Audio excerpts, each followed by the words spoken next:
Acadiana's News Channel at 6. Good evening, and thanks for joining us for Acadiana's News Channel at 6 o'clock. I'm Jim Hummel. And I'm Marcel Fontenot. In Vermilion Parish, a man is dead and a deputy is in the hospital after a shooting. It happened around noon near Green and Schlesinger Streets in Abbeville. We're working to learn what led to this shooting and who opened fire. Vermilion Parish Sheriff Mike Couvion says state police will be leading this investigation. Right now, crime scene technicians from Baton Rouge are processing the scene. So far, neighbors and friends of the man who died tell us he was a veteran who suffered from PTSD. The man, who has not yet been identified by police, is a father of two.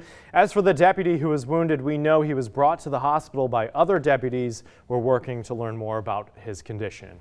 Well, we have team coverage for you tonight. We start out with our Victor Georges, who's been speaking with neighbors. We'll check in with him in just a moment. But first, let's get to our Brianna Aldridge. She joins us live near where the shooting happened. Brianna. Hey guys, well, upon arriving to the scene around 1:30 this afternoon, parts of Schlesinger and Green Street here in Abbeville were blocked off with crime tape as neighbors and loved ones could see a body lying in the street. It was around 2:30 when state police arrived to take over this case, and that's when the body was removed from the street. When that happened, we saw a gun that looks like some sort of rifle on the ground. Details are still limited at this time, but I want to show you the street camera up here. State police spokesman Thomas Gosson says it will tell them exactly what happened here today. He also says that the deputy involved in today's shooting was taken to a Lafayette hospital, but his condition is still unknown. Reporting in Abbeville, Brianna Aldridge, KATC TV3. And continuing our team coverage now, Victor Georges has spent the afternoon talking with neighbors of the man who died. Victor.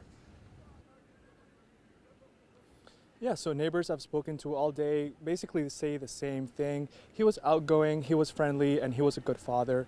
Now I want to take you to some footage of the neighborhood that we took earlier. Basically neighbors telling me the same thing. One woman who did not want to go on camera says she spent the man's last day with him. She says he didn't bother anybody. She says they would often hang out with her brother and talk about how beautiful life was. She tells me he mentioned a ringing in his ears wherever there was a loud noises around, which she says came from the PTSD. She told me it was tough to have seen him lying dead on the ground.